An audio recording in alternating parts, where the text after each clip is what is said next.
So Dana White's doing some press after the fight, and of course he gets asked about Jake Paul. And Dana was a sport about it, but in all fairness, he was a little bit surprised. I think he even said the words, God, is this still a thing?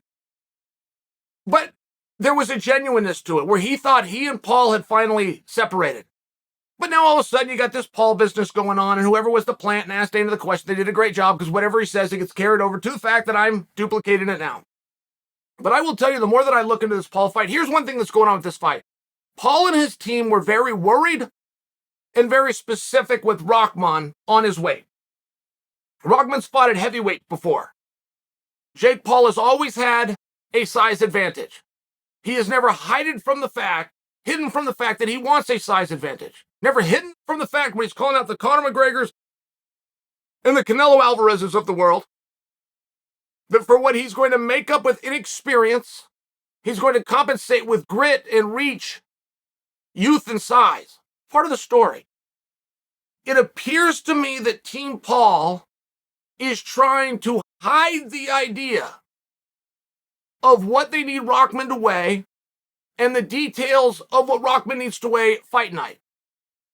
I'm just getting the sense, ever so slight, that Team Paul would rather that part of the story stay out of it. I disagree. I don't think it damages Paul in the least. I can only personalize it how I felt about him. I now gained respect for the creativeness in the negotiation skills of his team. One thing I never would have thought these guys would be on the cutting edge of. They did a great job. They told Rahman, for every pound you're over, it's 25% of your purse.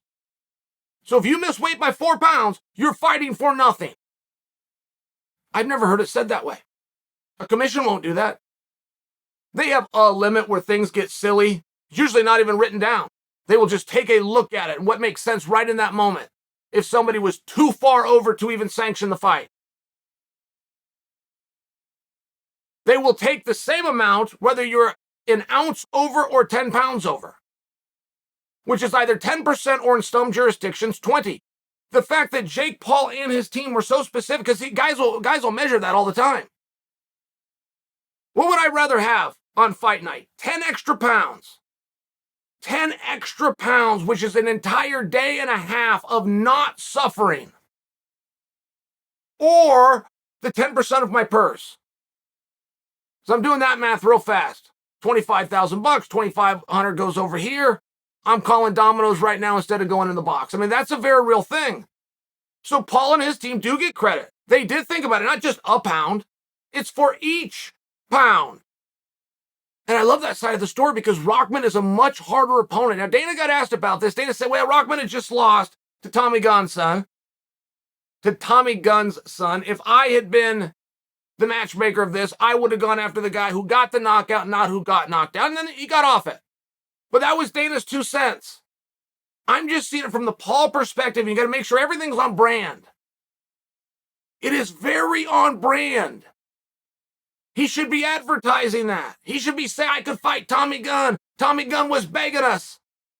I took this guy because he got knocked out by Tommy Gunn. Then sit back laughing, lighting up a stogie, crossing his feet on the table and driving everybody insane.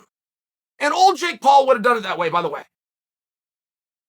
This entire gimmick has worked its way into a shoot. Jake is very serious right now. He's a very serious boxer. He is not joking. That he does want the respect and the adoration of that audience. And God bless him. He's out there doing it the hard way.